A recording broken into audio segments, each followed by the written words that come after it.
তাৰ ন্যস্ত স্বাৰ্থটো এটাই হয়েছে যে প্ৰাইডিস্ট এন্টাৰটেইনমেন্ট লিমিটেড যেটো ঋণিকী শৰ্মা ভূঞাৰ ব্যক্তিগত এটা প্ৰতিষ্ঠান এই প্ৰতিষ্ঠানৰ নামত 100 বিঘাতকৈ বেছি মাটি আছে তেওঁলোকে ক্ৰয় কৰিছে। মুখ্যমন্ত্ৰীৰ পত্নীৰ মাটিৰ কাষেৰেই যাব ফ'ৰলেন। চাহ বাগিচা কৃষিভূমিৰ মাজেৰে ঘাইপথ নিয়াৰ চক্ৰান্ত। কলিয়াবৰৰ হাজাৰ হাজাৰ ব্যৱসায়ীৰ জীৱনলৈ নামিছে অন্ধকাৰ। কলিয়াবৰবাসীৰ প্ৰতিবাদত উত্তাল জখলাবন্ধা, চামিল বিজেপি। জখলাবন্ধাবাসীক ভাতে মাৰি কোনে কৰিছে নতুন অংক। কলিয়াবৰ তিনিআলিৰ পৰা নুমলীগড়লৈ নিৰ্মাণ হ'ব 4 লেনযুক্ত ৰাষ্ট্ৰীয় ঘাইপথ। কিন্তু এই ঘাইপথ নাযায় কলিয়াবৰৰ বাণিজ্যিক অভিকেন্দ্ৰ জখলাবন্ধাৰ মাজেৰে। বৰং ৰাষ্ট্ৰীয় ঘাইপথ নিয়া হ'ব মুখ্যমন্ত্ৰীৰ পৰিয়ালে ক্ৰয় কৰা 100 বিঘা মাটিৰ কাষেৰে। কলিয়াবৰৰ হাজাৰ হাজাৰ লোকৰ জীৱন জীৱিকালৈ ভাবুকি নমাই অনা এই ভয়াৱহ চক্ৰান্ত ফাদিল হৈছে জখলাবন্ধাৰ প্ৰতিবাদস্থলীত। জখলাবন্ধাৰ মাজেৰে 4 লেনযুক্ত ৰাষ্ট্ৰীয় ঘাইপথ নিৰ্মাণৰ দাবীত বুধবাৰে জখলাবন্ধাত কেইবাটাও দল সংগঠনে সাব্যস্ত কৰে প্ৰতিবাদ। এই প্ৰতিবাদস্থলীতেই স্থানীয় প্ৰতিবাদকাৰীয়ে ফাদিল কৰে মুখ্যমন্ত্ৰীৰ পৰিয়ালৰ ভূমিৰ কাষেৰে ৰাষ্ট্ৰীয় ঘাইপথ নিৰ্মাণৰ চক্ৰান্ত। যিটো এক্সিষ্টিং ফ'ৰৱে আছে আমাৰ কলিয়াবৰ তিনিআলিৰ পৰা জখলাবন্ধাৰ মাজেদিৰ পৰা নুমলীগড়লৈকে যিটো এক্সিষ্টিং ফ'ৰৱেটো আছে সেইটোকে 2 লেনটো আছে সেইটোকে ডেভেলপমেণ্ট কৰি পেলাই ফ'ৰৱে কৰিব লাগে। এতিয়া চৰকাৰে যিটো আমি খবৰ পাই আছোঁ অসম চৰকাৰে কুচকাৱাজ কৰি পেলাই তেওঁলোকে এই এক্সিষ্টিং মানে যিটো 2 লেন দি নি পেলাই পথাৰৰ মাজেদি চাহ বাগানৰ মাজেদি আৰু সেই তেনেকৈ তেওঁলোকে নিব বিচাৰিছে। তাৰ ন্যস্ত স্বাৰ্থটো এইটোৱে হৈছে যে প্ৰাইডিস্ট এণ্টাৰটেইনমেণ্ট লিমিটেড যিটো ঋণিকী শৰ্মা ভূঞাৰ ব্যক্তিগত এটা প্ৰতিষ্ঠান এই প্ৰতিষ্ঠানৰ নামত 100 বিঘাতকৈ বেছি মাটি আছে তেওঁলোকে ক্ৰয় কৰিছে। কেৱল মুখ্যমন্ত্ৰীৰ পৰিয়ালেই নহয়, দুগৰাকী কেবিনেট মন্ত্ৰীয়েও একে স্থানতে ক্ৰয় কৰিছে ভূমি।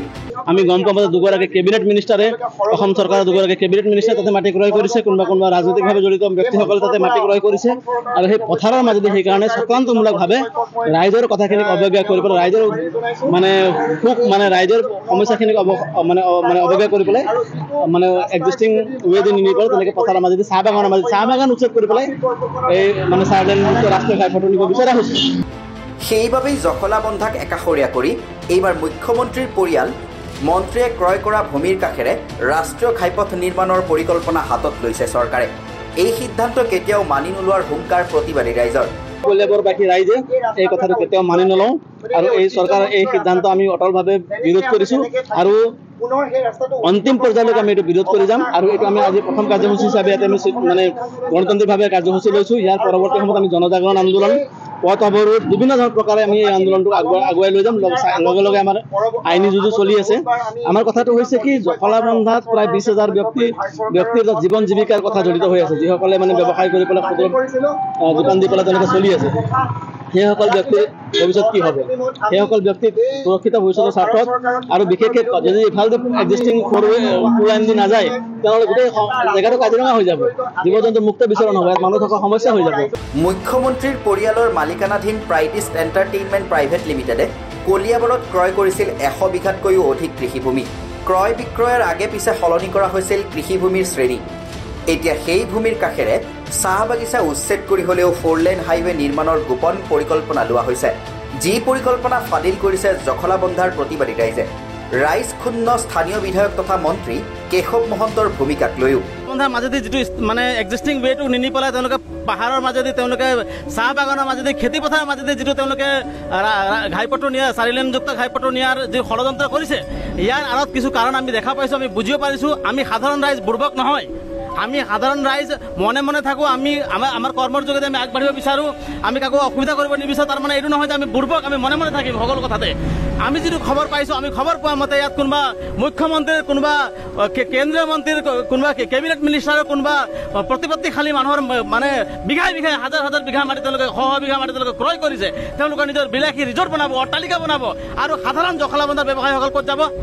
জখলাবন্ধাৰ সাধাৰণ ব্যৱসায়ীসকল ক'ত যাব? আৰু তেওঁলোকে নিজে 100 বিঘা মাটি কিনি লৈছে, পানীৰ মূল্যত কিনি লৈছে। চোৰাৰ নিচিনাকৈ আহি পেলাই তেওঁলোকে SDO অফিচ, চাৰ্কল অফিচৰ বিষয়াৰ লগত যোগাযোগ কৰিব তেওঁলোকে এলাইনমেণ্ট কৰিছে। কিয় কৰিবলগীয়া হৈছে? আৰু এটা কথা, আমি কলিয়াবৰৰ মাননীয় মন্ত্ৰী মহোদয়ক এটা প্ৰশ্ন কৰিব বিচাৰিছোঁ। তেখেতে ৰাজহুৱা শুনানি 2023 চনত হোৱা ৰাজহুৱা শুনানিত স্পষ্টকৈ কৈছে যে মই ৰাইজৰ লগত আছোঁ। তো ৰাইজৰ লগত থকা মানুহে ৰাইজৰ সমস্যাত মাত নামাতে কিয়? তেওঁ কাৰ কাৰণে মন্ত্ৰী হৈছে, কাৰ কাৰণে তেওঁ বিধায়ক হৈছে, এই ৰাইজে যেতিয়া ভুক্তভোগী হৈছে তেওঁ ক'ত সোমাই আছে। সকলো সময় এইদৰে কলিয়াবৰবাসীক ভাতে মৰাৰ চক্ৰান্তৰ বিৰুদ্ধে গুজৰি গুমৰি উঠিছে স্থানীয় ৰাইজ। ৰাইজেই ফাদিল কৰিছে জখলাবন্ধাৰ মাজেৰে ৰাষ্ট্ৰীয় ঘাইপথ নিৰ্মাণ নকৰি মুখ্যমন্ত্ৰীৰ পৰিয়ালৰ ভূমিৰ কাষেৰে 4-লেন হাইৱে নিৰ্মাণৰ চক্ৰান্ত, যাৰ বিৰুদ্ধে জাঙুৰ খাই উঠিছে স্থানীয় ৰাইজ। আনকি স্থানীয় জনতাৰ প্ৰতিবাদত চামিল হৈছে বিজেপিও। জখলাবন্ধাৰ এই প্ৰতিবাদে কোন মন্ত্ৰীৰ কিমান সম্পত্তিৰ তথ্য পোহৰলৈ আনে সেয়া হৈ পৰিছে লক্ষণীয় বিষয়। News desk report, the cross current.